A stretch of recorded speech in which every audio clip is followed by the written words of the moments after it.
with the EU elections, we saw in France, Marine Le Pen's national rally had a remarkable result. Macron's now called a snap poll for later in the month. And it's interesting that in France, as elsewhere in Europe, it's largely young voters who are veering to the right. Again, a significant departure from what we see in other parts of the West. In France, they've got a charismatic 28-year-old, Jordan Bardella, who's using social media really effectively to connect with young voters. Do you see that trend being replicated in countries like Australia and US and UK, where young voters tend to vote for left-wing parties? Often even Labor's not left-wing enough for them. They're opting for parties left of Labor. Yes, I mean, that's been the trend and the expectation, but the European continent is bucking that trend.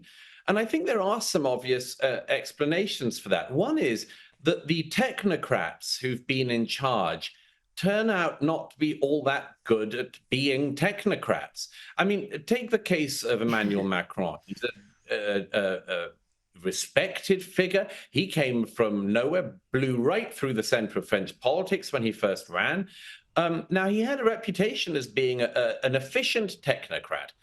He wasn't especially inspiring, but that he could sort of do the business. Particularly, people believed him when he said that he could take charge of the economy. He was one of the grown-ups in the room. Well, 2 weeks ago, Standard & Poor downgraded the French economy just ahead of the EU election. And that is something which I think has been massively overlooked by the foreign press. When somebody says, look, I know migration's out of control. I know that we have serious security problems. I know that people keep on blowing stuff up in our country or trying to blow stuff up. After all, there was an attack that was thwarted just a couple of weeks ago from an Islamist cell that were trying to attack the forthcoming Paris Olympics. Okay, I'm trying to keep on top of that. But the main thing is that I'm in charge of the economy and I can do a good job. When that proves not to be the case, I think the voters think quite understandably, look, the thing you said you could do, you couldn't do. And there's all this other stuff you haven't done. We'll try someone else. And I think that's what's happening actually across the continent. But you're right, Rita. It's a really interesting reversal of what was expected to be the trend. Maybe we've all been led astray by this weirdo far left fringe in all of our countries who sort of portray themselves as the voice of the next generation. And maybe they're not. Maybe they're not at all. And the young French and others are actually going to the right. Jordan Bardella is one example. And the media are desperately trying to portray his victory in exactly the terms I predicted they would. The BBC's Europe editor, I don't know if he spends any time in Europe, has written about the far right being on the march. Interestingly enough, Rita, on Monday night of this week, the far left were on the march in Paris with leading left-wing politicians among their midst, protesting and indeed in the end rioting and having to be dispersed by the Paris police. But you know what, Rita? None of the media, weirdly, have said the far left is on the march. I wonder why. It's almost as if they believe only the far right is ever able to march, whereas the far left is, of course, this entirely benign force, which is, of course, who the media really want to be in charge. So don't show them as being in a bad light. And they decline to even call them far left. It's just left-wing parties, even if they are characterised that way, or extreme left is never used as it is for right-wing parties. We've seen Donald Trump recently join TikTok. He's trying to reach those young voters. It was a surprise move. He's had great success so far in reaching a new audience. Let's have a look at his latest post. Here he is with YouTube star Logan Paul. And where are we? I'm scared.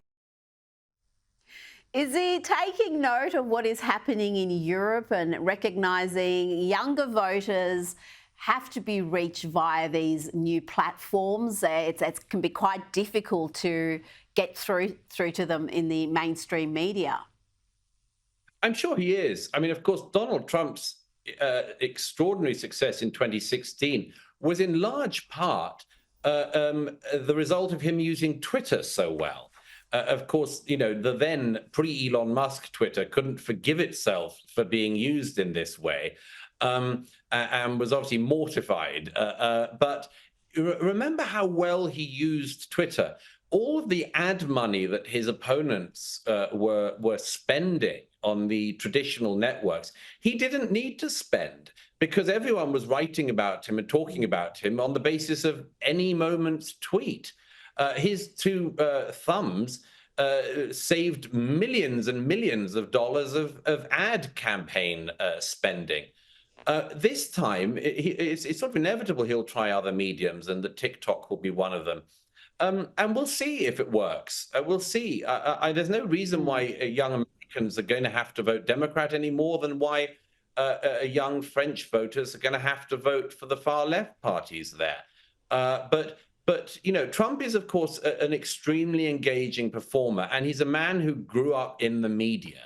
He was a television star before he was president.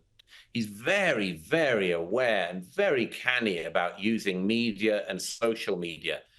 So it'll be very interesting. I suspect that his rivals will do everything they can to cut off this way of accessing directly the public. But there won't be very much they can do. Now, let's talk about the Hamas-Israeli war, the US-backed ceasefire proposal. The negotiations there are continuing. Hamas has sent back an unworkable counteroffer. Even the US Secretary of State Anthony Blinken acknowledges that the war's going to go on with that unworkable counter from Hamas. They're refusing to agree to a plan that would include the release of hostages in exchange for a ceasefire. But it's worth noting, Douglas, that the Biden administration has the likes of National Security Advisor Jake Sullivan, who has said some of the amendments proposed by Hamas are minor and anticipated. It's almost like he's negotiating on their behalf. So much for not negotiating with terrorists. It seems the Biden administration has some who are negotiating on behalf of terrorists. Well, I find this latest round of peace talks to be an extraordinary set of events.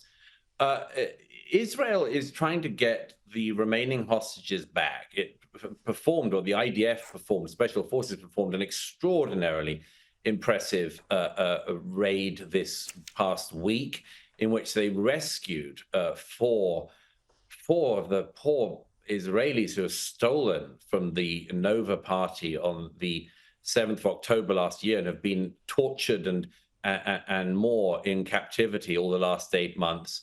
So the Israelis want to find a way, of course, to get the hostages back. With the Americans and other interlocutors, they've got this plan, and this plan would bring an end to the war. Now, who is the party that refuses to bring an end to the war? It's Hamas. And I wonder, Rita, whether all the morons protesting on the streets of Australia and America and everywhere else in the West, calling for ceasefire, will register for even a moment that a ceasefire actually is on the table once again. And who is it that has rejected it? Hamas. And I wonder whether any of these morons will notice this. I doubt it. But if the war is going to go on, everybody can say now with 100% certainty, as you could for the last 8 months, the reason that there is no ceasefire is because of Hamas.